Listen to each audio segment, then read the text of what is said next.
Good afternoon, everyone. Welcome to Providence Plantations, exploring the history and meanings of Rhode Island's state name. We're very happy to see you here.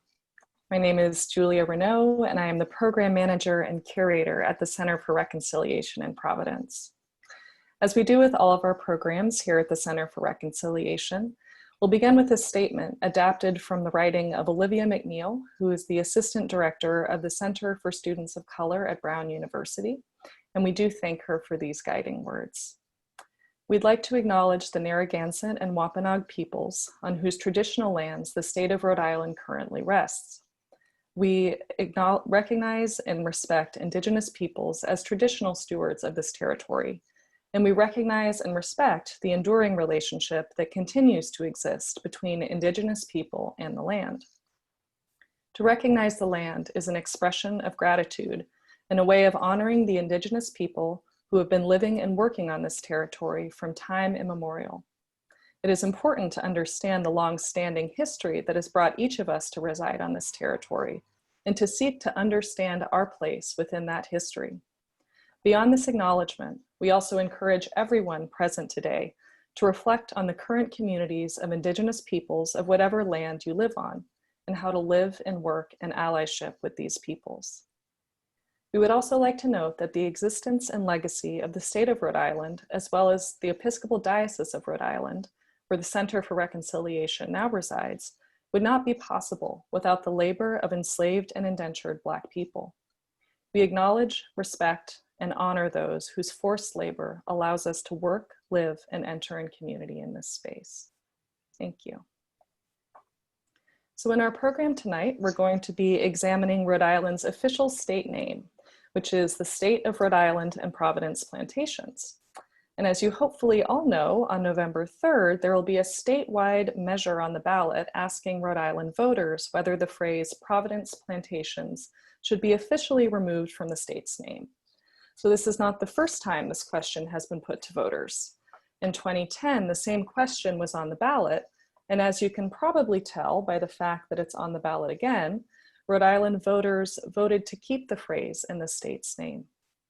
10 years later, we're in a decidedly different cultural and historical moment, and the question is being posed once more, and there's been a great deal of public discourse around it. So some outside the state, and even some within it, might be wondering, what is this all about, and why do Rhode Islanders keep returning to this question and keep returning to their state's name? One possible response to that will be explored during this program is that at its core, the discourse around Rhode Island's state name has to do with Rhode Island's relationship with its own history, and with how that history continues to inform and shape its present. Among other histories, the phrase Providence Plantations points to the history of Rhode Island's founding as a British colony on the lands of the Narragansett and the Wampanoag. It also evokes the history of slavery and slave trading in the state, and the continued legacy of that history here. And of course, the state name itself is part of history, in that it's a historical phrase that has been used since 1636. First, of course, in the phrase, the colony of Rhode Island and Providence Plantations. So when we consider all these histories, what do they mean for Rhode Island today? There is many answers to that question as there are Rhode Islanders. And certainly what the state name evokes varies among different communities and individuals in the state. The Center for Reconciliation is a nonpartisan organization, and we do not intend for this program to be a political debate. What we do hope is that this program provides information and insight into the histories that the phrase Providence Plantations refers to and evokes, and the meanings that those histories hold for different communities in Rhode Island today. We're incredibly lucky to have a panel of brilliant speakers with us tonight to share their knowledge and insights on this topic. We will start with Professor Joanne Pope-Mellish, who is Associate Professor of History Emerita, University of Kentucky. Then we'll hear from Silver Moon LaRose, who's the Assistant Director of the Tamaqua Museum. Then Sal Montero Jr., who's the Senior Nonviolence Facilitator at the Nonviolence Institute in Providence. And then finally, Ray Rickman, who is the Executive Director at Stages of Freedom in Providence and the former Rhode Island Deputy Secretary of State. So we feel incredibly lucky to have these incredible speakers with us here today, and I'm really looking forward to hearing from them, and I hope you are as well. So following our speakers' remarks, we will have ample time for all of your questions. So as you can see in the bar at the bottom of your screen, there's a little Q&A button, and you can click on that and up will pop a Q&A box. So you can put your questions in there, and during the Q&A session, I will read them out loud. If you don't feel comfortable putting your question in there publicly and you'd rather submit it anonymously, you're also welcome to do that. And you can just chat it to me privately. And again, my name is Julia Renaud, so you should be able to chat me directly. So without further ado, I am happy to introduce our first speaker, Professor Joanne Pope-Mellish. So Joanne Pope-Mellish is Associate Professor of History Emerita at the University of Kentucky, where she also directed the American Studies program and co-directed the Africana Studies Initiative for several years. Dr. Mellish received her BA, MA, and PhD in American Civilization from Brown University. She is the author of Disowning Slavery, Gradual Emancipation, and Race in New England, 1780 to 1860, which was published by the Cornell University Press in 1998, and has also authored many essays on race and slavery in the early republic and on slavery and public history and pedagogy. Joanne has directed or co-directed several National Endowment for the Humanities funded residential summer teacher institutes, as well as workshops on race and slavery in New England, and has served as a consultant to several historic sites, in addition to being a longtime friend and contributor to the Center for Reconciliation. Currently, she is a visiting scholar in the American Studies Department at Brown University. So thank you so much for joining us, Joanne, and I'm happy to have you. Thank you. Thank you very much. I want to, good evening. I want to thank the Center for Reconciliation for putting on this, this event and discussing what I think is a really, really important question. So first, I want to talk about the early history of what today is officially the state of Rhode Island and Providence Plantations, and the origins of the two elements of its name. And then I want to talk about the history of the plantation economy based on slavery that took place in the colonial period in the southern part of the state. And last, I want to suggest how and why these two somewhat different histories have become linked in symbolism and meaning, linked in what I think is a powerful way. So first, as Julia said, the early history, the current state sits on land historically occupied by Narragansett, Wampanoag, and Nipmuc peoples. Europeans first came here around 1524. I'm starting back there for a reason. When Giovanni de Verrazzano, an explorer of Italian by birth but funded by France, sailed into Narragansett Bay and reported to the French king he had encountered an island in the bay, quote, about the bigness of the island of Rhodes, of the Rhodes. He's referring, of course, to the Isle of Rhodes off the coast of Greece, famous for having been the site in ancient times of the Colossus of Rhodes. So it's an important reference from his point of view. Some scholars actually think he was referring to Block Island rather than the island the Wampanoag called Aquidneck Island. But when the English got here a century later, they assumed he had meant Aquidneck Island. So to hold that thought. About 100 years later, in 1635, Roger Williams, banished from Massachusetts Bay for his heretical ideas, religious ideas, traveled with some followers to Narragansett Bay and offered Wampanoag people some goods in trade for land, and established what he called the Providence Plantation. Providence because Roger Williams thought that God that it was a protective place for him offered by God. and plantation, because any new English settlement at that time, Plymouth Plantation, for example, was literally a planting of people in a new place. 2 years later, a colony was established on Aquidneck Island, which Williams referred to as the island we call Rhodes. Okay, and then in 1644, the name of the island became official. Aquidneck shall be henceforth called the Isle of Rhodes, or Rhode Island. So at that point, we have Rhode Island in existence as an entity, and Providence Plantations, plural now because there are several settlements being developed. In 1658 and 1659, 2 more purchases were made from the Narragansett, so-called purchases. The Petapawmscot and Atherton purchases brought more southern part of the state land into the colony. While some indigenous people had been enslaved by the English after the Pequot War of 1636-37 and Metacom's War, what used to be called King Philip's War, in 1676, there was at that point no wide-scale agricultural slavery in the colony yet. But after the first African captives had been brought to New England from the West Indies in exchange for Pequot captives in 1638, the English colonists throughout New England, but especially Massachusetts and later Rhode Island, saw the advantages of importing captive Africans for profit and employing enslaved Africans as laborers. Massachusetts dominated the American trade until 1700, but after that, Rhode Island became the principal American slave trading colony.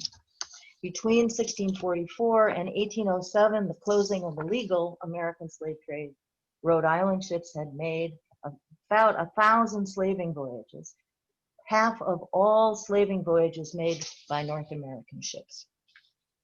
Meanwhile, the fertile land in the southern part of the state, what was called the Narragansett country, and then Kings County, and now Washington County, and colloquially South County, lent itself to agricultural development.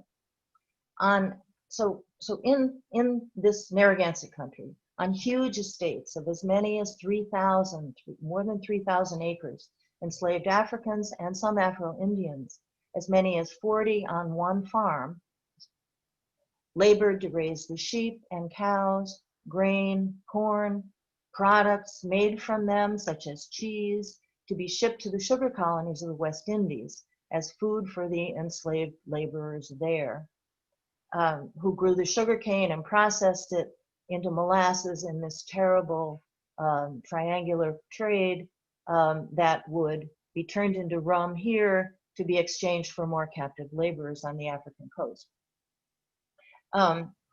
Enslaved laborers on these farms also raised the famed, now extinct, Narragansett Pacer, a horse also for export to the West Indies. All of this development of commerce to the West Indies, agriculture supporting the West Indies, is called the provisioning trades.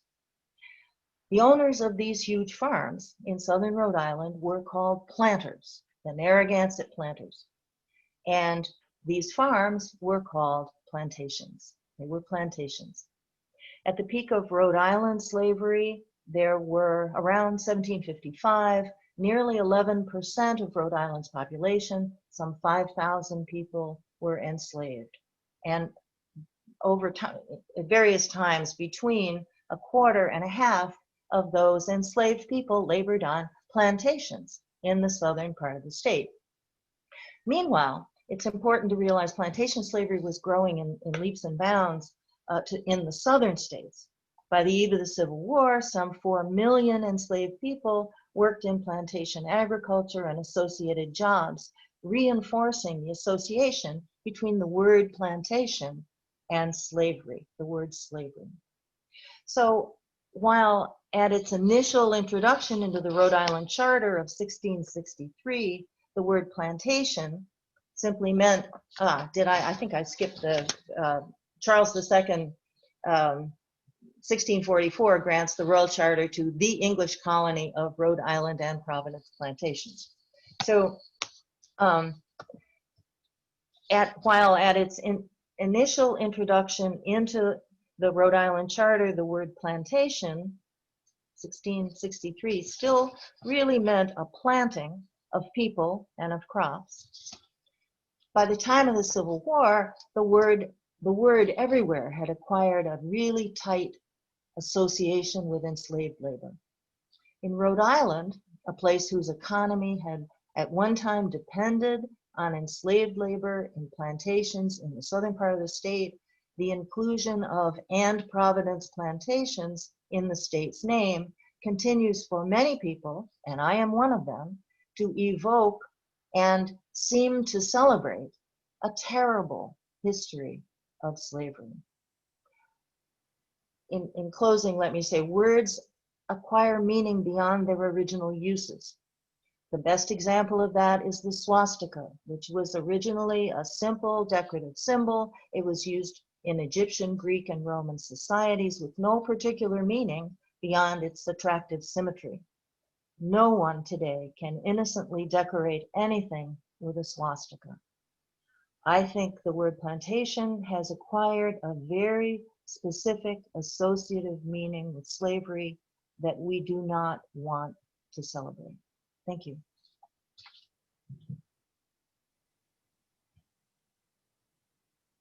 Thank you so much for those remarks, Joanne. That historical information is incredibly helpful. So with that, I will introduce Silver Moon LaRose, who will be speaking next. So, Silver Moon Mars LaRose, who is Narragansett Neantic, graduated cum laude with a Bachelor of Arts in Sociology and a minor in Justice, Law, and Society from the University of Rhode Island. She has completed 30 credits towards a Master's in Rehabilitation Counseling from Western Washington University. Since 2000, she has worked with tribal communities throughout Southern New England, the majority of which time was spent in health and human services before transitioning into the humanities sector. Throughout her career, she has traveled extensively, visiting and learning from Indigenous communities throughout the United States. She began at the Tamaqua Museum, Rhode Island's only Indigenous museum dedicated to sharing culture, arts, and history from a first-person perspective, in 2016 as the assistant director.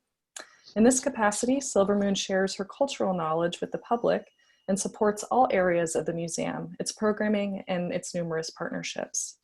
Due to her extensive background in disability-related services, she has been appointed as the lead for ADA accommodations at the museum. Silver Moon has been continually increasing her knowledge of traditional uses of Indigenous and invasive flora.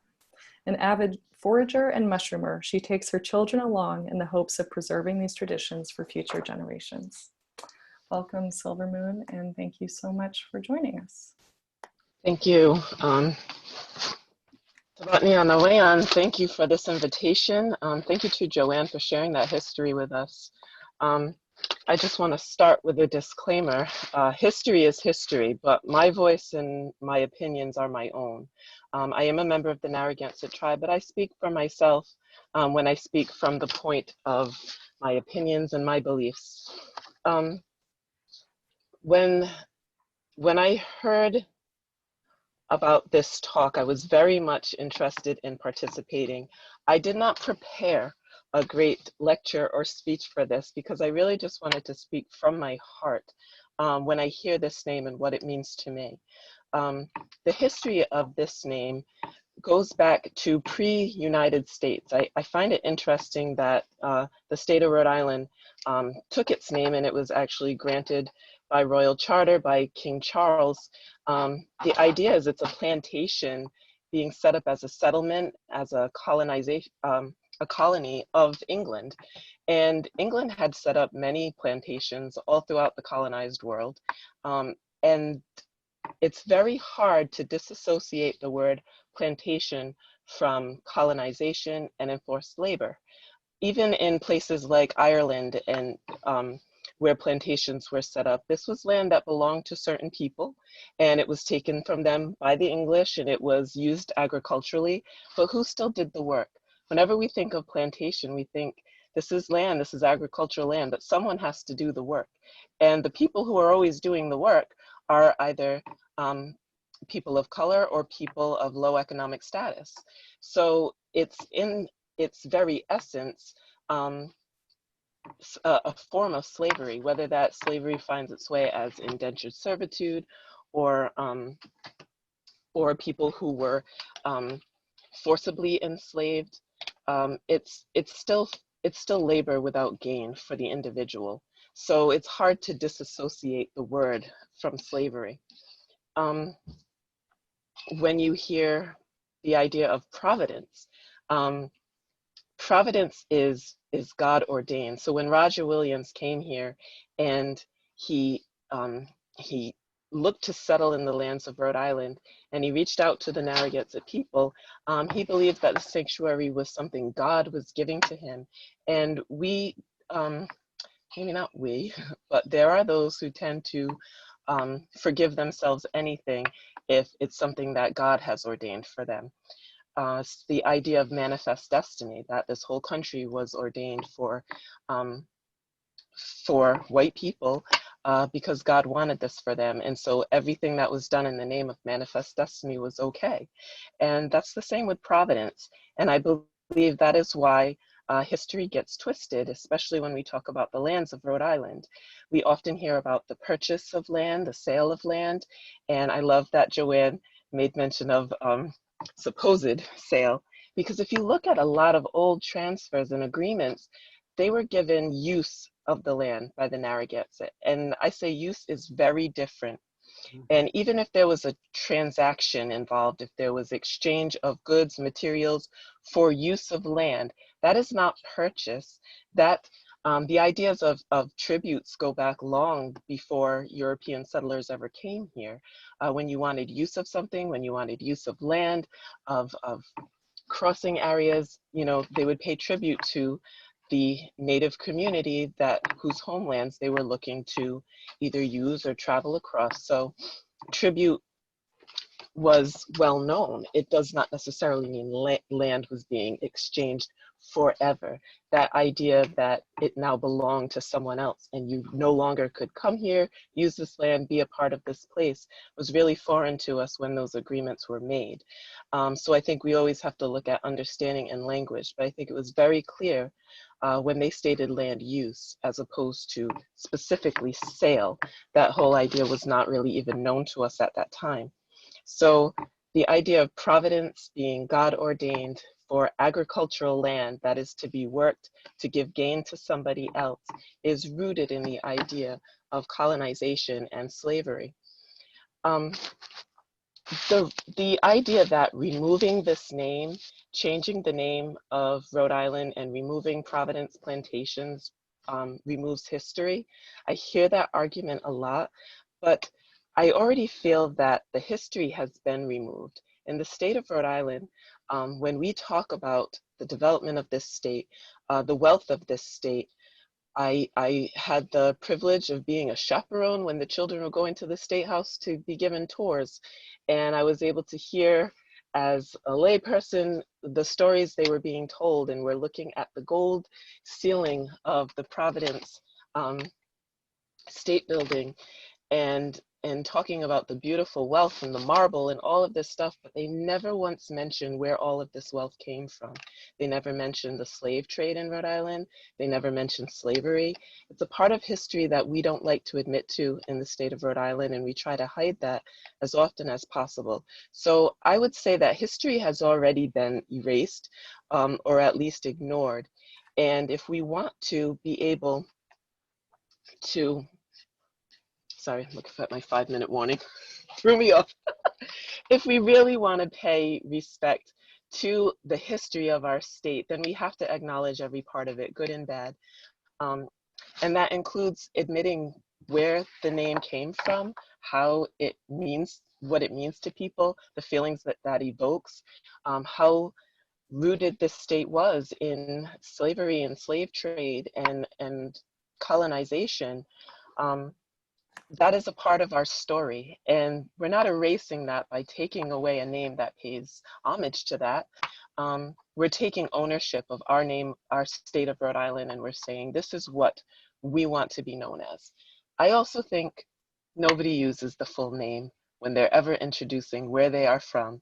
So I would say if from now on you are determined to say that this has to be Rhode Island and Providence Plantations, then I want to hear you say the full name every single time you say where you're from. And I will leave it at that. Thank you.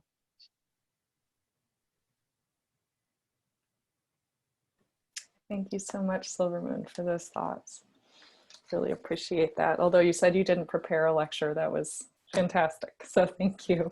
I'm good at talking a lot. That's yeah. family trait. Wonderful. So our next speaker is Sal Montero Jr. Sal Montero Jr. is a graduate of College Unbound. He received his bachelor's degree in May 2017.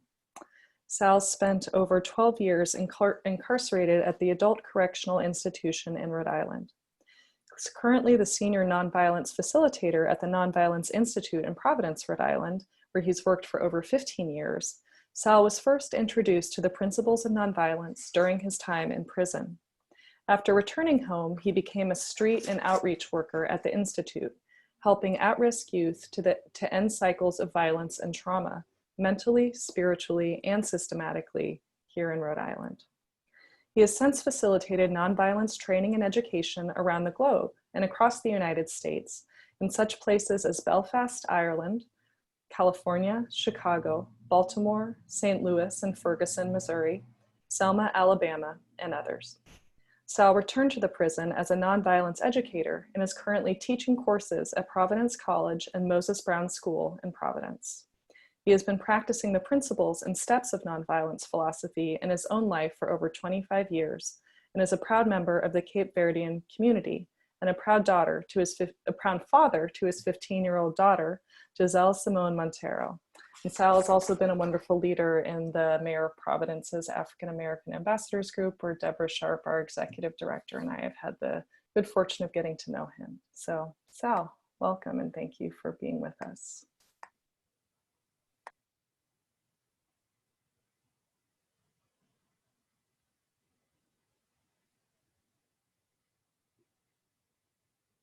I'm sorry. All right. Thank you for that.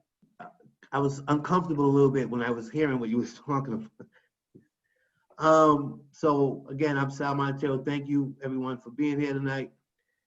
And I want to leave so much space for question and answers, so I'm going to try to really get into it. I don't think I need as much as everyone else, but I really want to co-sign what Ms. LaRose said. I'm 48 years old, and I filled out a lot of applications, a lot of paperwork, all my life in 48 years, schoolwork.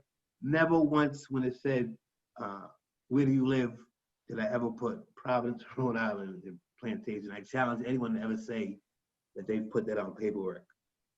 So plantations to me, when so many 500, 600 years ago, 700 years ago, when they went to Africa, brought people over to this country, they didn't bring them over here to work in a bank. They didn't bring them over here to work in a supermarket. They kidnapped doctors and lawyers, kings and queens and presidents, and brought them here to work on plantations. And so we can talk about the word. There's enough education and history on this call with people with far more knowledge than myself, people that have been doing this work far longer than me. But just a few things that I want to touch on when it comes to the word plantation is the fact that plantations are happening right now. We are living on and living in a plantation system. For example, as someone that spent over 12 years in prison, a prison is a plantation. It's one of the biggest signs of a plantation system. Free labor, how you are treating people. Basically, during the slavery days, if you didn't have proper paperwork, if you wasn't free, we was locking you up. And that brings us to the police system as slave catching from the early days of plantation. Operating in a system of a plantation mentality.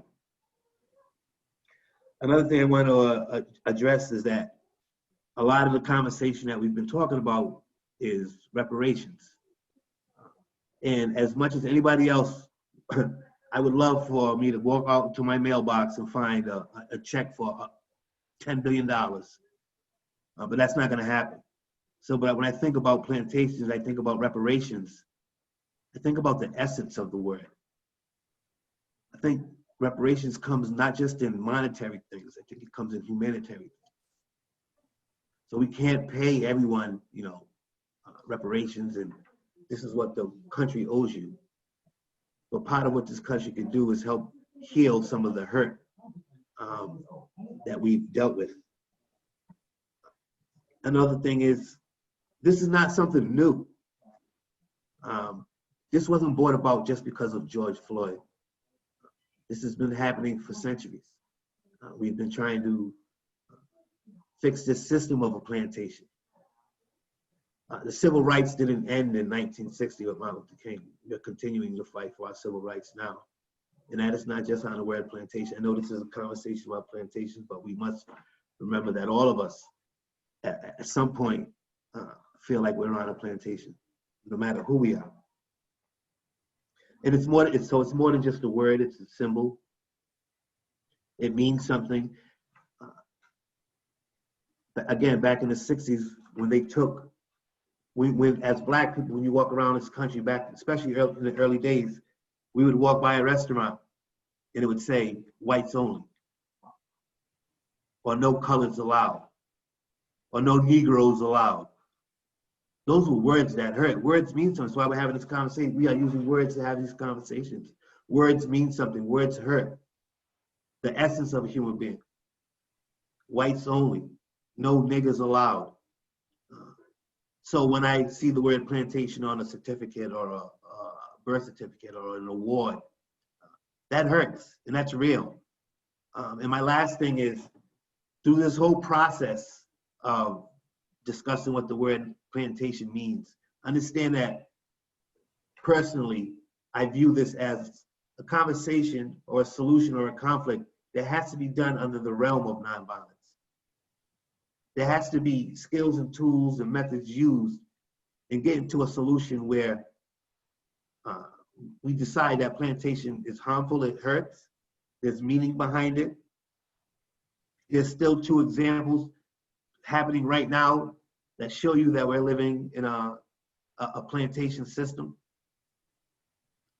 So part of these conversations, principle number 1 is having nonviolence is not for cowards. It's for courageous people, and we need to be courageous enough in having these conversations, and we need to be courageous enough in removing the word plantation, because it does mean something to a whole generation and group of people. So, thank you. Thank you, Sal, for those remarks. And, I appreciate you sharing the principles of nonviolence with us, and I hope we can get more into that later, because it's a very helpful framework, I agree, for this conversation. So our next speaker is Ray Rickman. So Ray Rickman is co-founder and executive director of Stages of Freedom, the award-winning nonprofit devoted to building bridges of racial understanding through events celebrating Rhode Island African-American history, and using these events to raise awareness of and funds for its flagship initiative, Swim Empowerment, which teaches African-American children how to swim. Ray is a former state representative for Providence and served as Deputy Secretary of State for Rhode Island, the highest office held by an African-American in the state's history. Rickman has served as both an equal opportunity officer and executive director of the Human Relations Commission for the City of Providence, and was senior policy advisor for Shape Up Rhode Island, the nation's largest statewide wellness program. Thank you so much, Ray, and welcome.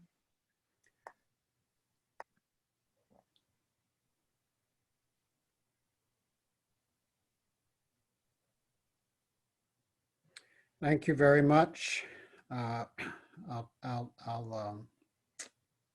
assume my picture is there.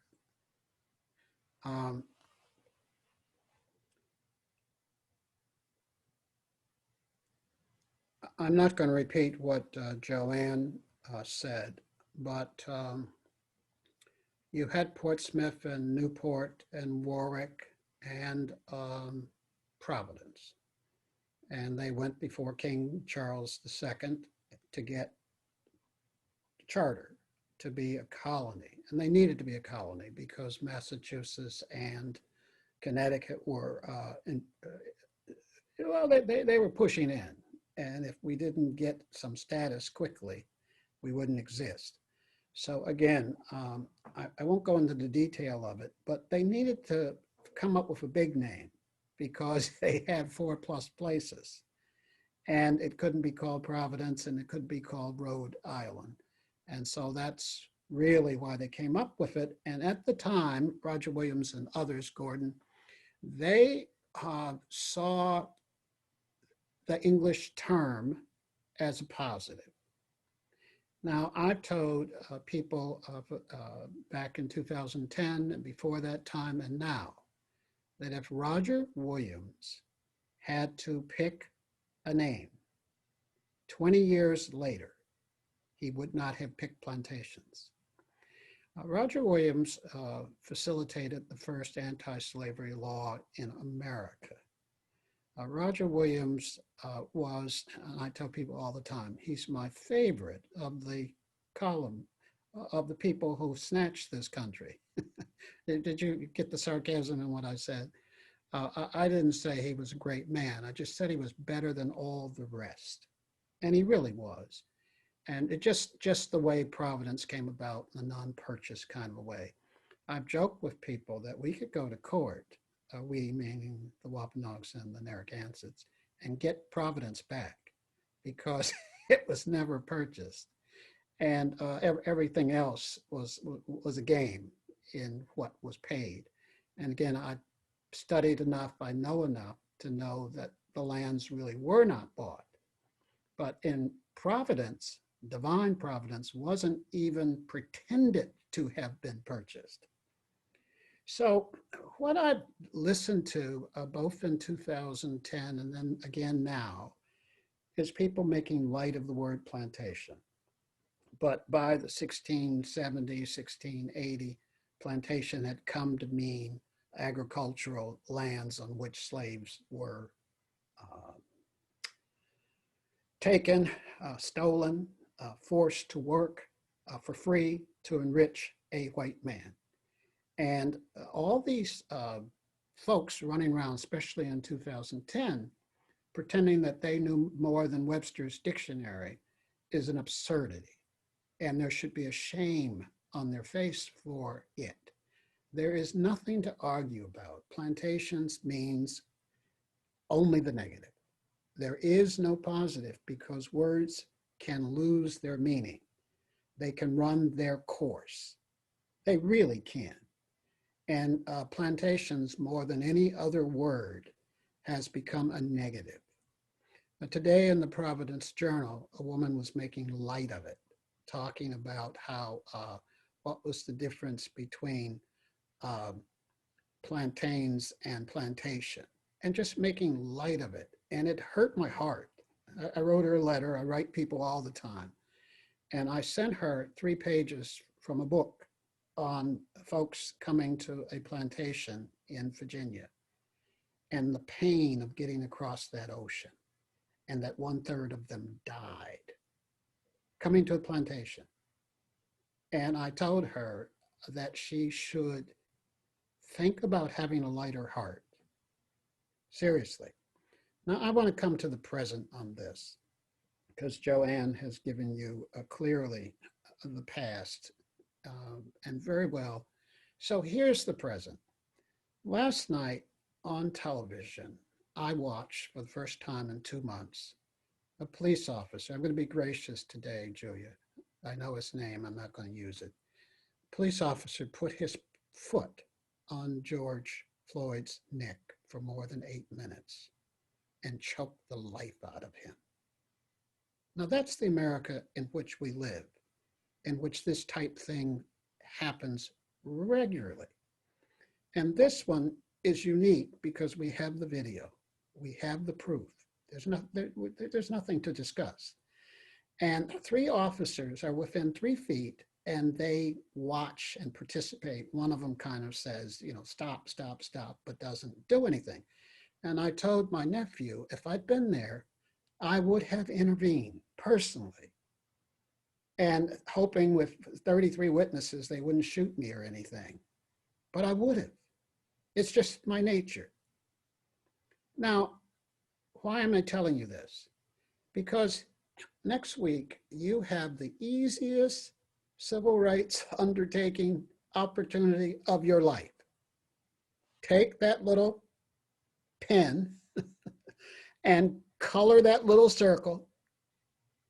And I can't even tell you how easy it is. And you will be a civil rights advocate.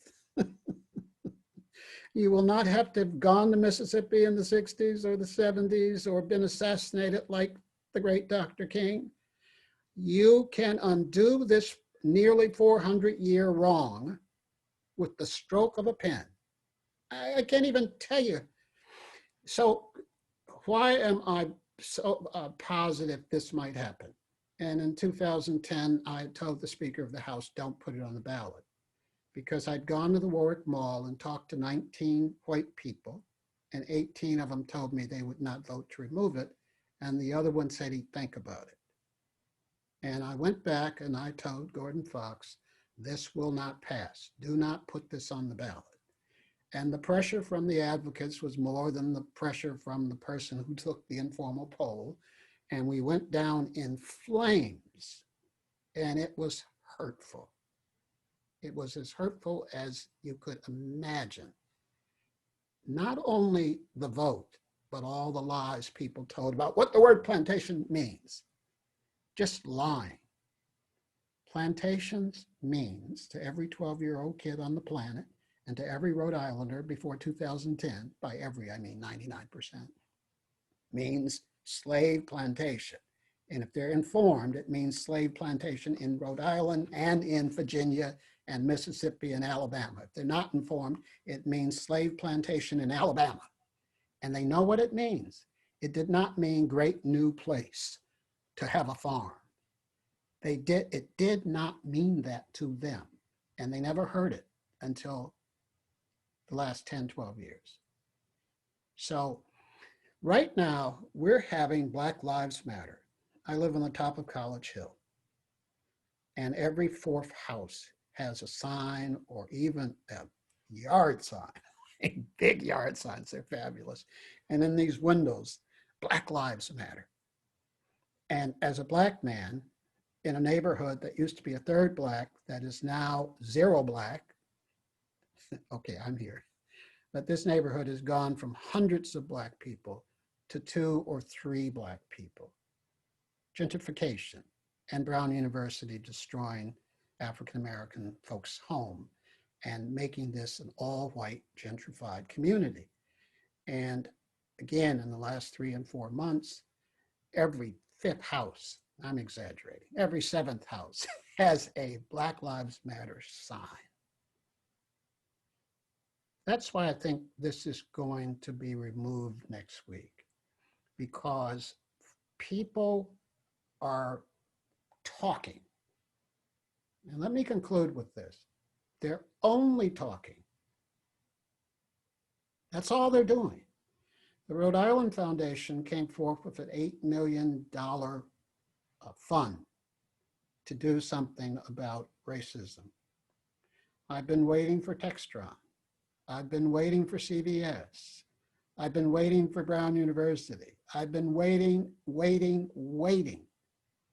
And I don't want to just pick on the biggies, because there are a whole lot of other folks who can't do that, but they could hire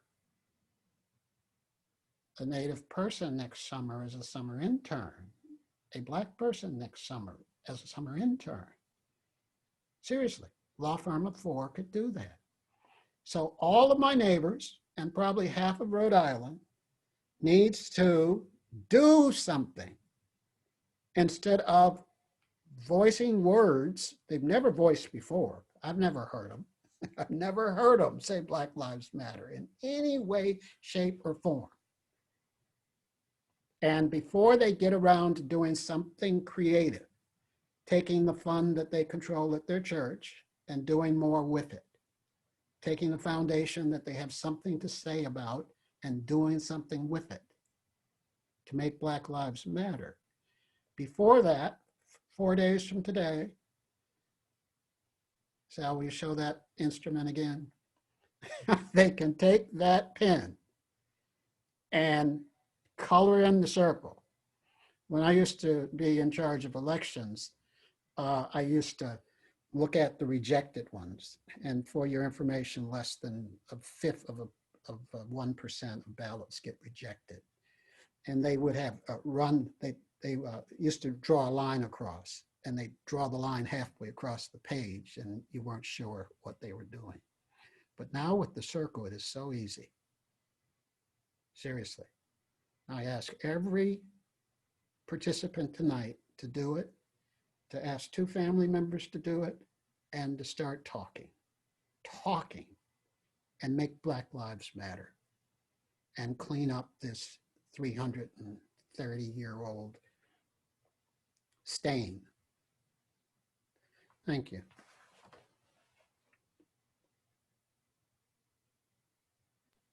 Thank you so much, Ray. Really appreciate those thoughts, especially given your long history here in the state with this issue.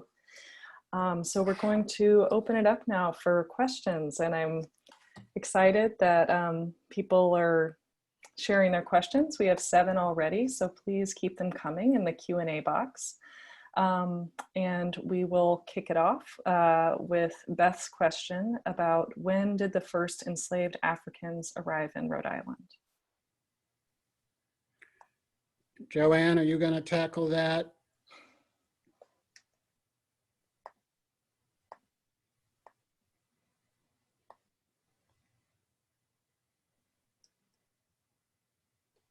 Joanne, we can't hear you. Kristen, are you able to unmute Joanne? I can try to answer I'm that sorry. question. I don't know. I don't know why. I don't know why my my own little mute thing never. I can't do it. But anyway, seems to me I haven't got the dates in front of me. But it seems to me one of the problems with early American history is that you are partly dependent on censuses that are very unreliable, and they have categories that don't relate to each other and so forth. I think there's a 1705 census that has African enslaved people in it. But I would say, I mean, Rhode Island really takes over the slave trade, the American slave trade, around 1700. There are clearly enslaved people in Rhode Island before that. There are enslaved people in Rhode Island in the late 1600s. But as far as I know, they're not enumerated. Right. References to them show up here and there. So let me jump in. The ship came into Newport Harbor on its way. Oh, that's right. I forgot. Yes. And they sold 19 people. It wasn't their intent, but someone came down and said, hey, I need a little help, and I've heard about slavery. Massachusetts had been doing this for about 35 years. And they were the first Americans to go to Africa and grab people. And if anybody wants it, I could send them this fabulous 4-page, 5-page story done on that. So that Roger Williams, of course, heard about it and said, we should not be doing that here. So I would say as early as 1660, there are people of color, but not many. And the government never keeps up with what's going on. So it's got to create a system of taxation, it's got to create port authority, and it takes them 40 years to do it. Yeah. The first, I read someplace, and I've been looking for it for 25 years. The first Black people came into Providence in 1701, and the little article had their names. His name was Jumbo. And I don't want to appear to be a sexist by not being able to remember what the wife's name was. But I remember, Jumbo's not a name you quickly forget. So 1701, they came into Providence from a northern place. So they didn't come up from Newport. So we've had real slavery, 1720 coming forward in a big way. And then later, as Joanne said, 10 to 12% of the population was Black. And that's a lot of people. And 99% of them are slaves, you know, until a very late time. Thank you. We have a question Yeah, from, oh, sure. Yeah. Yeah, I think, as I mentioned earlier when we were thinking about the essence of the word, you know, and I'm not saying anything, you know, toward, you know, I speak also that way, but the fact that we have to say, when was the first slave brought over here? And that's what I mean when we're talking about the essence of this word. Again, when was the first slave brought over here to work on a plantation? Not when was the first Black person brought over here to work at Walmart. So we have to, that is a part of that essence piece where you can't measure it in money, you can't measure it in property, you can't measure it in time. You have to measure it in the essence of the humanity of what we feel about slaves and plantation. So Julia, will you let me say something? Virginia Williams, who went to St. John's Cathedral with me, my next door neighbor, was the very first Black teller at Industrial Fleet Bank. And she got that job, she was a florist. And the president of Fleet came to her one day and said, would you like to work in the bank as a teller? She said, no, thank you. And he said, what do you make? She said, none of your business. And he asked her boss, and then he came back the next day and offered her double the pay. And she went to work in the bank. This is 1965. And she went there because Fleet Industrial was going to be put on the list of banks that practice racial discrimination. They had not a single Black employee. They had a janitor, they claimed. And but they made a mistake. Some of you like this. They wrote down that he was Cape Verdean, and the people in Washington didn't know that a Cape Verdean could be non-white. And so they didn't give him any credit at all. Hundreds of employees, all white. This is the brutality of Providence, Rhode Island, where you can't get a job as a teller in a bank until after 1965. So I just wanted to share that because, Sal, that's what you're talking about. And sometimes, you know, I have a good heart and I try to be, you know, nice about this stuff, but it pains me so much that we cannot move forward quicker than we're doing it. Thank you. We have 17 questions, so we will carry forth. One is from Sajid Chowdhury, who is wondering, what will the approximate cost be to taxpayers to changing and shortening the name to the state of Rhode Island on official documents, etc.? I'm not sure that, I don't know. Any of the panelists, are you able to speak to that? Yes, so, Yes. The governor, as he knows, you know, as we all know, the governor's already taken action, and most of the general officers, you just quit ordering certain stationery. In the Secretary of State's office, this is going back 18 years, so don't hold me to anything exact, about 5% of our stationery was official, you know, with the raised whatever. When we'd swear in the general, you'd have to sign it, and it said plantation on it. And then we have regular old cheap paper that also said plantation on it, but it didn't cost anything. And I think the administrative executive cost is near zero. You literally could keep what you have and not use it. And then the real stuff, the only thing I worry about is the plaque on the State House floor as you enter the building. And my recommendation would be to take it up and send it to a history museum.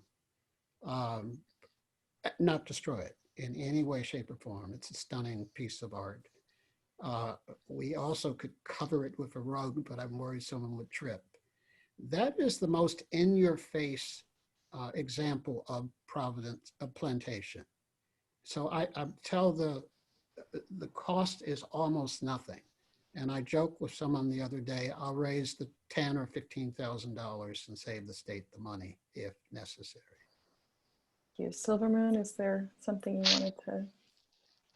I've heard that argument a lot lately, in fear about the cost of things. And all I could think of was words and names are small things. The cost of slavery, the cost of colonization, the cost of reparations, those things you cannot put a price tag on. You can never pay me enough to make right what was done wrong in the past. So the very least that we can do are the small things that show people that we take their point of view seriously, we take their feelings seriously, we're looking to really repair and move forward. And if we can't even do so much as change a name because we're worried about the cost to taxpayers, then we're never going to get the real work done that needs to happen in this country to bring true equality.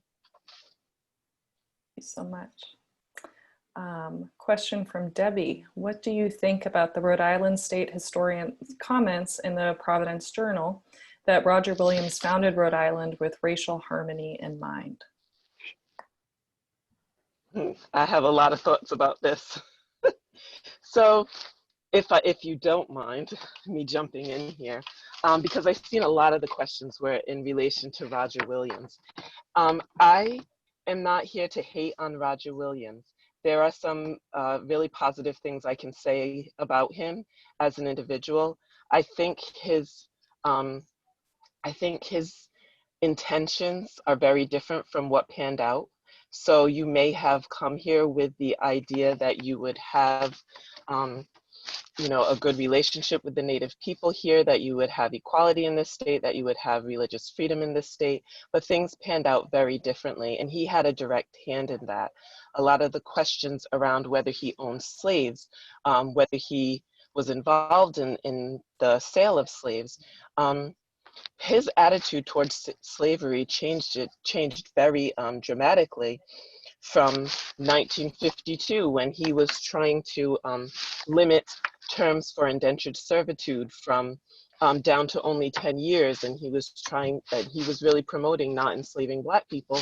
And then by the end of the King Philip's War in 1672, it was Roger Williams who led a group of Providence citizens who arranged for the sale of Native people into slavery. And he received a portion of the proceeds of that sale. So he is directly responsible for enslaving Narragansett and other local Native tribal people. So we have to look at the full actions of a person's life and what came out of that work. Even though a majority of those sale of slaves, Native slaves, stayed locally, there was at least a quarter that went to the West Indies. And once you left this country, bound for Barbados, you were enslaved for life. There was no end to that. You were never returning, and your mortality was almost assured. Yep. So we have people in Barbados now that remember that they came from here, that their ancestors came from here. I think that's amazing for Indigenous history and oral history, that it can last that long. Those stories can last that long. But we can't deny what he did. He is a part of the state of Rhode Island's history, and he is a part of slavery. And it was his idea to start making Native people taking them as indentured servants for reparations for their actions in King Philip's War. He has to take responsibility for that. Thank you. You addressed, as you said, a number of the questions that have been brought up in the Q&A. So the next question was, did Roger Williams own and sell slaves? I think you just addressed that. I don't know if any other panelists want to add anything, or we can consider that answered. Betsy Kasdan wanted to just kind of amplify that the original meaning of plantation signified settler colonial displacement. We have a question from the Rhode Island Slave History Medallions that I think it's really interesting in connecting this issue around name to the discourse around monuments. We had a previous CFR program on monuments in Rhode Island. Obviously, it's a national issue. And so the question is, how do we justify taking down statues of Columbus and Confederate flags and dare to keep a name that symbolizes chattel slavery? And I guess I'll just expand on that and wondering what you all see as the relationship between the current discourse around monuments and then this conversation about the name. So I want us to be more like Germany. Germany has said anything affiliated, associated, documented, ever so slightly, thoroughly or not, related to Hitler and the Holocaust and Nazis is to be removed. And they've spent the last 70 years doing that. And they've done a very good job of it, really. And they have taken down people's plaques off people's houses because their father was a famous Nazi. Now I don't know if we should go that far, punish the daughter for what the father did, but Germany says you cannot glorify Hitler and the Nazis. Cannot do it. In this country, we have done virtually nothing. The first time I went to Richmond, Virginia, my mouth fell open to go down that boulevard with those generals. All the statues are 3 times the size of Burnside, General Burnside at Kennedy. And you just say, I'm sorry, who lost the war? And these are traitors. What is going on here? And here we are, just getting around to beginning to do this.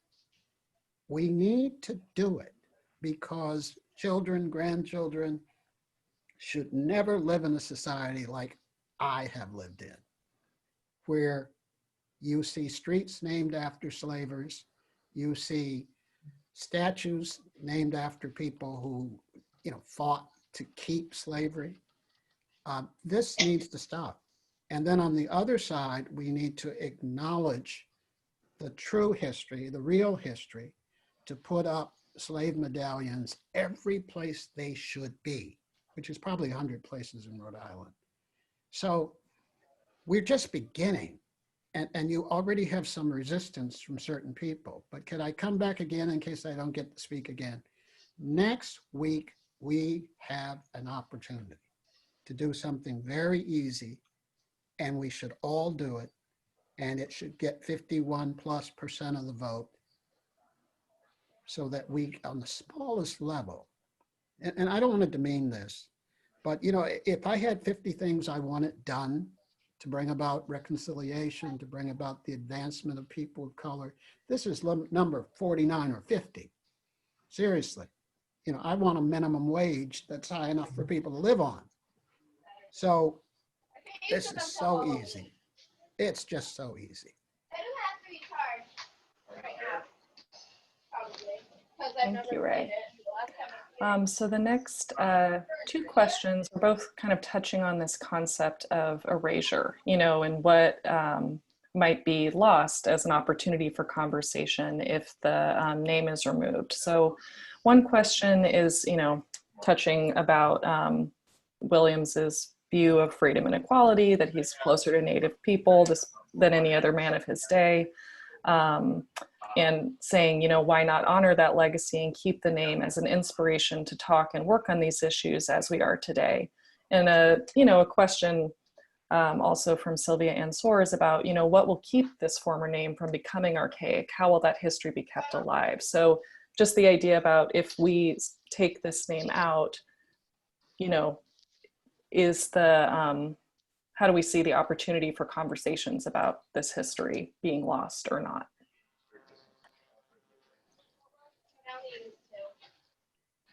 Please, Joanne. It seems to me, I don't know. I'm sort of a historian of amnesias, and so I should be all over this, I suppose, in the sense of you forget a thing. But the issue, it seems to me, that's different about this and is similar to things like taking down statues of famous Confederates. The thing that's similar is that these are and the use of Providence Plantations, it's celebrational. There is no reason to forget the history, and Roger Williams sits there overlooking the city of Providence, and there he is, but he's not going to be forgotten. But there is absolutely no reason we should be celebrating as dominating, exploitative, offensive pieces of our past, and having that name all over the state stationery, and that a woman on NPR and was on NPR this morning said something about where it's so important to be the littlest state with the longest name. Good Lord. I mean, no, it isn't. It's important to stop celebrating bad parts of our past and start remembering them in the places they belong, which is historical discussion. I don't think you lose the fact that it was plantation. I mean, partly because plantation slavery has been the subject now of several books, and it's part of curricula, and it needs to be remembered in that way, but not celebrated. I think they're very different. Hey, Julie, can I chime in on this? Please, yes. Thank you for that too, Joanne. Removing the name is not erasing history. Growing up, as a young Black man in this country, going to school and not reading anything about my history, not being in the books, is erasing history. Not knowing the Black leaders and civil rights activists and my culture as I'm going to school is erasing history. I've learned more about Black history on Instagram than I've done through 12 years of school. What was done to African Americans in this country is erasing history. Removing a name, changing history. I'll agree with that statement very much. When I went through the tour of the State House with the children for a school field trip, and never in the whole time that I was there did I hear any immigrant stories. And we have one of the most diverse communities in the country. Rhode Island has people from all over the world. We never once heard their stories that day. We never once heard the stories of those who had been enslaved in this state, or that we were the biggest slave port in the United States at one time. So we have already done the work of erasing history. Now we have to rebuild it and start retelling it and making sure that we are being inclusive of everybody's story. And the fact that there is no curriculum in the state of Rhode Island for history, where there are certain things that are required to be taught, this is where we can start doing that work. We can start building certain requirements, making sure that we're teaching the history of Rhode Island in our classrooms and teaching it inclusively. Thank you. So this, conversation really goes to the next question that worked out well from Dr. Jeffrey Williams about why do you think there has been so much resistance to the name change, given the fact that no one really even uses the full name? Yeah.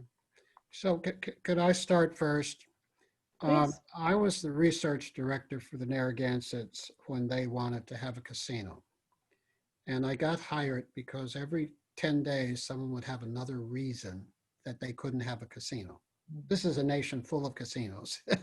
and we knew we were going to have a casino. And people were trying to block the tribe from having one. And so every 10 days, they come up with another reason. There were 12 reasons, and they bought TV ads and radio ads with them, and I couldn't keep up. They were so stupid that I had, the chief would say to me, "Come on, how do we respond to this?" I'd say, "It is so absurd," and then I'd come up with an answer anyway, because you have to respond. I think Rhode Islanders, I'm not sure, like new things. That's the kind way of putting it. Secondly, I believe there are people, and we're not supposed to say this at the Center for Reconciliation session, but there are racists. And Then there are people who are uninformed. And I think last time we weren't very good at this, and we were outmaneuvered with false things. And then there are people who are traditionalists who think that 1901 State House with its plaque should always be the same. And that State House is not the same. 20 years ago, I was able to work with Ed Inman to get 2 busts of women because there were 192 images, mainly paintings, of white men only. And we were able to get abolitionists, 2 abolitionists, into the State House. One faces Mrs. Elizabeth Buffin Chase, faces the governor's office, and it's been a long day, and Christiana Cato Bannister faces the Senate. And my goal was to get a statue of a woman to face the legislature, the House of Reps. So whoever wants a place to stay the same forever is not being honest, because everything changes, everything. And what is to change? So I would just tell people again, and this is what I've been on 4 or 5 conservative talk shows in the last month, very difficult, but I go. And I say to them, this is the easiest thing you can imagine to do to make something slightly better. And we haven't had as many lies or destructive people and elements as we had in 2010. So again, I think this is going to pass. I think this is going to pass. And finally, and we've said it a whole bunch of times, but let me say it again. There is nothing sacred about this to anybody.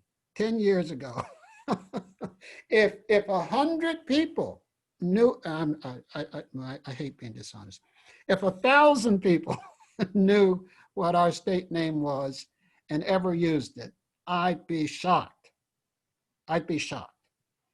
So there's no deep, this is not Christopher Columbus, okay? Who is deep-seated part of the American psyche and, you know, his historic figure, and we were all taught something about him.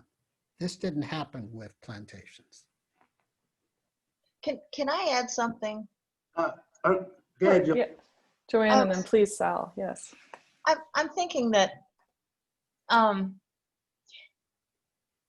part of the resistance, I think, to changing the name Providence Plantations is a very racialized, it's a racist response to the, among the large, apparently, I'm hoping it's smaller, I hope Ray is right, group of people who are irritated by what they consider political correctness and like giving in to those people.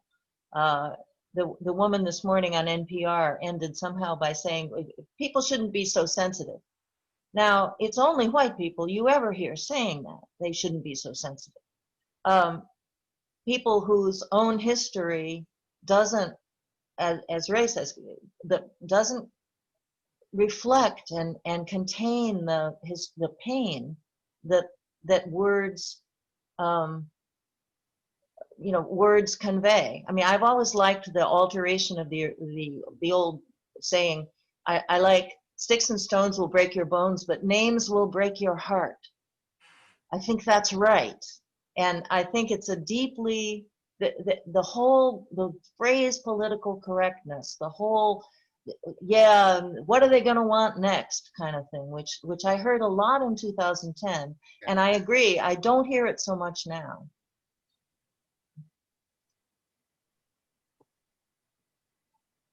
I also think, again, I also recognize we at the Center for Reconciliation, but I think we have to come to a point where even as we struggle to understand this, for the people why we should give up this name, it's just a name, it's reparations. And I would say for most white society, you have to, when you struggle to answer that or say why, you have to ask white people or white society, what do you feel that you're giving up, right?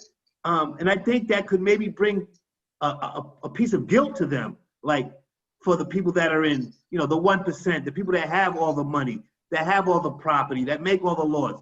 Did you really earn this money? Did you really work hard for this money? Or, you know, did I really deserve this? Or did I make this money off of the backs of a plantation? And then for you to admit that, you might have to look at yourself in the mirror and say, well, maybe I'm not all that. Maybe I'm not the perfect person. Because you have to challenge yourself as someone that doesn't understand why this word means a lot. Like, if you give this up, like, maybe I'm not as good of a person as I am. Maybe I'm not, the natural order of things maybe aren't right.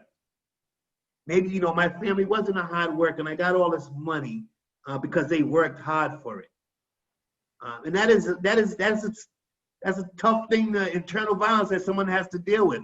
Looking at themselves and realizing, like, did I earn this? Am I really that good of a person?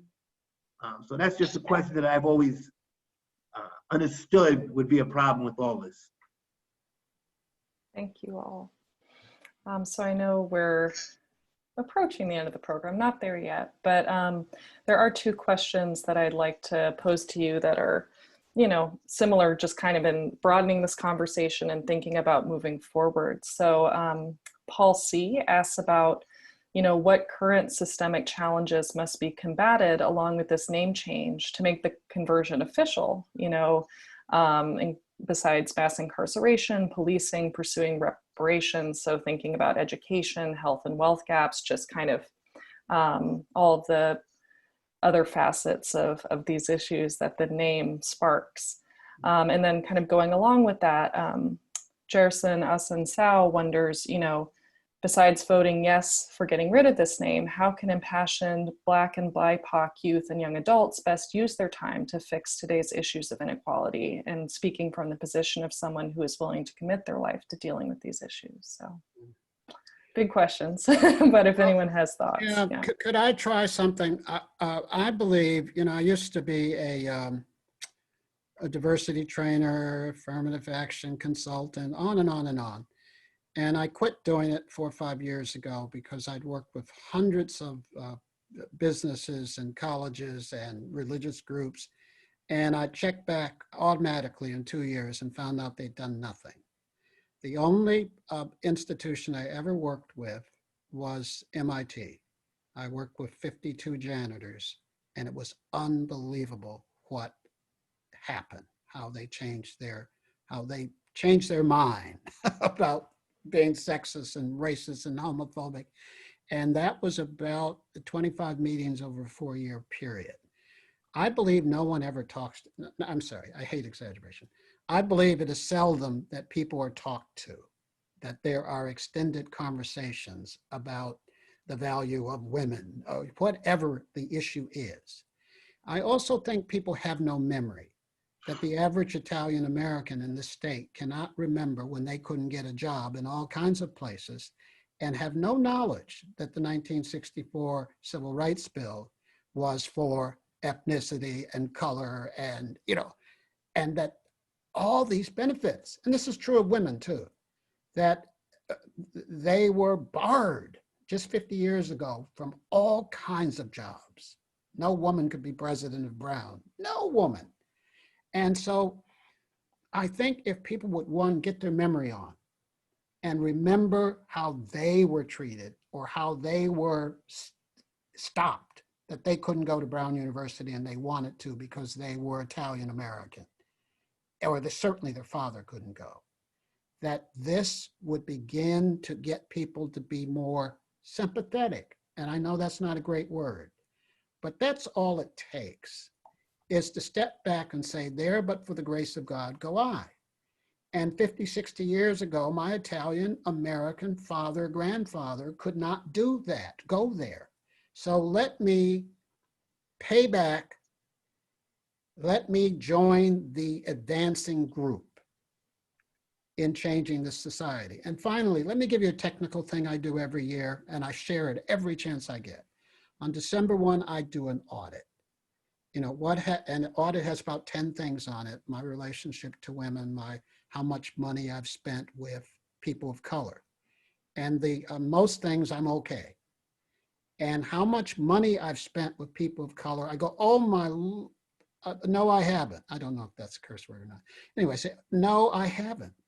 Now this year, someone blew our roof off, either God or Mother Nature took our roof off, and we spent $36,000 with an Asian-owned company, which is going to be 90% of the money I spent on the house this year. And I'm dancing because I, like everyone else, spend all my money with white male billionaires who own Staples and Facebook and, you know, Whole Foods.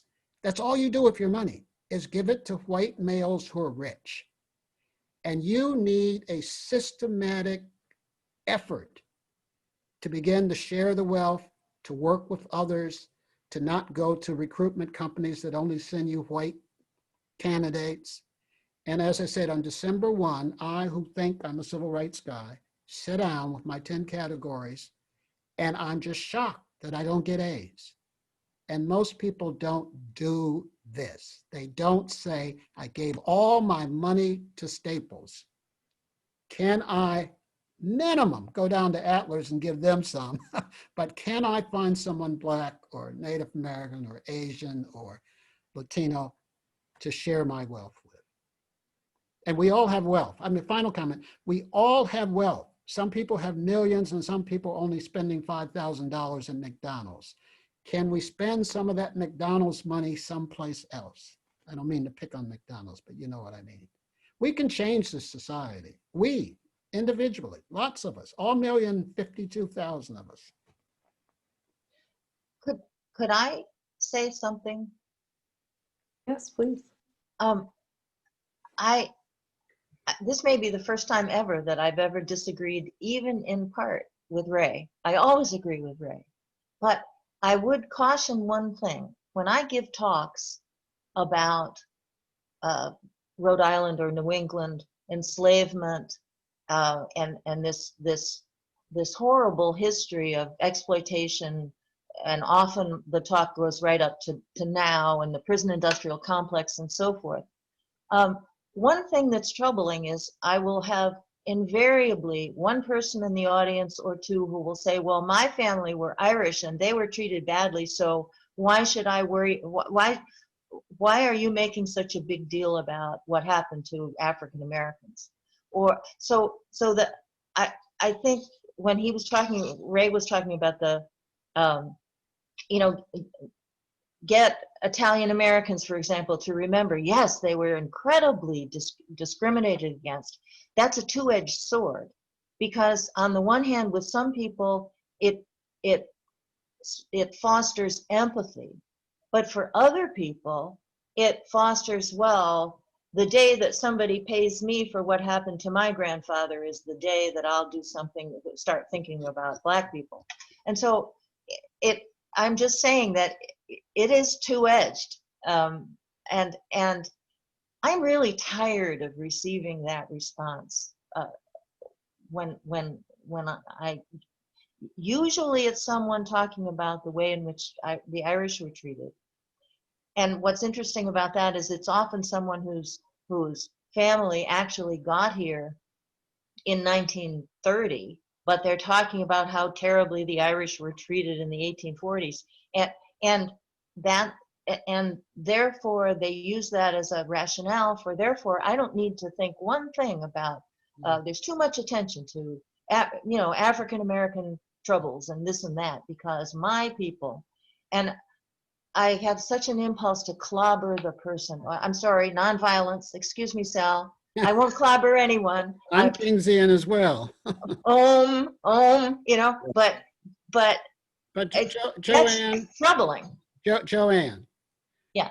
I have a scar across my head here where a Mississippi deputy policeman pulled the brains out of my head. Ooh. And a Catholic nun wrapped my head in a blanket, took me to Memphis, Tennessee, and saved my life. Now, I have 20 of those experiences. Okay, I have the FBI coming to Providence to keep two Providence police officers from killing me. Right. And I can go on and on and on. And there are 10,000 Black civic leaders, civil rights leaders who can do that. Of course. And there are virtually no ethnic white people who have had a cop put their foot on their neck and kill them. And kill but I them. agree with you. And kill them in public. I agree with you. With But a video running because the police officer knew. Well, I'm not sure he knew he was killing him, but he knew he wasn't going to get in any trouble. Sure. He knew. So anyone who says this, that their experience is the same as African Americans or it's crazy. Native people, are lying. And they have to know they're lying. And I'm pushing back on you because I believe the majority of white people could be of goodwill or are of goodwill and do very little goodwill. So I'm pushing them to do more. Right, and I think, Mr. Rickman, I think the in-between part of that, the nonviolence piece and all that is that it's okay, right? It's okay if you don't, even if you don't understand why you want plantations to be removed or not, whether you think you're a well-meaning white person or you don't think you're a well-meaning white person. I think what we have to, the nonviolence piece is, coming to a point where, all right, let's have this conversation on a civil, nonviolent conversation on why do you feel that plantation is okay to be there? Even if you don't understand it, even if you feel a certain way, even if you are the KKK or you are Black, whatever the case may be, part of this process is creating that space to have these conversations. This is something that we've been fighting for, not just now, like you said, 2010. I haven't started anything new. I'm just trying to add to what people have already put in front of me. But this is, if you go back to Martin Luther King, he didn't just say, hey, let's go sit at a lunch counter and get served and desegregate the laws. No, they had to put a process in place. And I think nonviolence is the process that we need to be in place in order for this to make this happen. I think that we've done a real good job in bringing this to the light. And even, we want it to pass, but say on the off chance that it doesn't pass. The fact that we've gotten this conversation back to the table, the fact that we're addressing this conversation, the fact that more people are having this conversation, more people are being listened to, is a win. It's a win. And again, you change the name, we're still going to wake up to poor schools. We're still going to wake up to poverty. We're still going to wake up to a unfair justice system, right? So for the people that say, well, it's just, what's the big deal? And we have 100 other things. We got more than 100 things to solve. I only had 50. We've been on a plantation for 500 years. Absolutely, we understand that there's so many other things that we need to fix. But don't act like not fixing this is not going to solve part of that. So wonderful. Well, thank you all so much. I am sorry to say we have 2 minutes left, so we're going to wrap up the Q&A portion here, but I so appreciate all the questions that were submitted. I know we didn't get to all of them, so I apologize if we didn't get to your question, and thanks to everyone who did submit one, and thank you to our panelists for engaging with them so thoughtfully and giving us wonderful insight. And with that, I am going to hand it over to Deborah Sharp, who is our Executive Director. Well, I just wanted to say that I was so looking forward to this webinar this afternoon and to hearing the brilliant panelists we had with us, and I was not disappointed. This was so powerful and so meaningful, and we are so appreciative of your wisdom and your insights. I thought it was brilliant.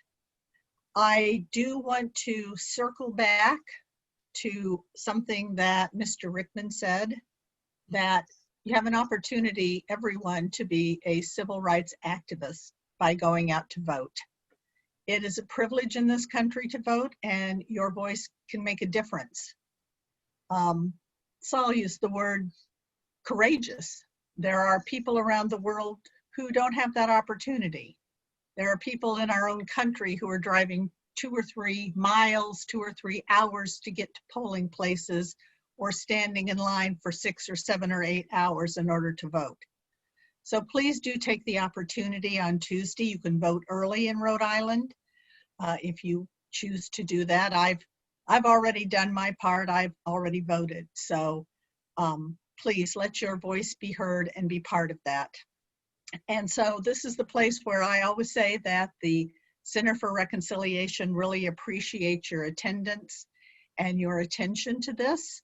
And as you know, all of our programs are provided at no cost, but we do appreciate any donation that you would like to share with us. That would be gratefully accepted. Thank you.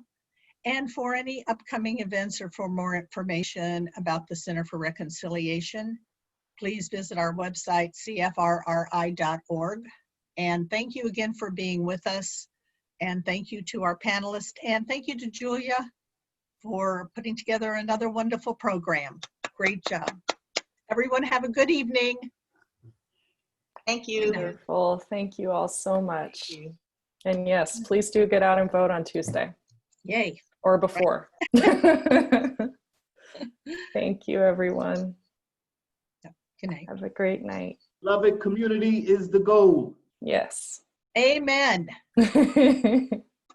Oh, and we've gotten this question. This has been recorded and we will be posting it on our website and sending it out in our newsletter. So yes, you can refer back to it, share it with your friends, whoever you like. We want as many people as possible to access it. Thank you. Great. Thank you. Good night, everyone. Good evening. Good Thank night. you all so much. Thank you.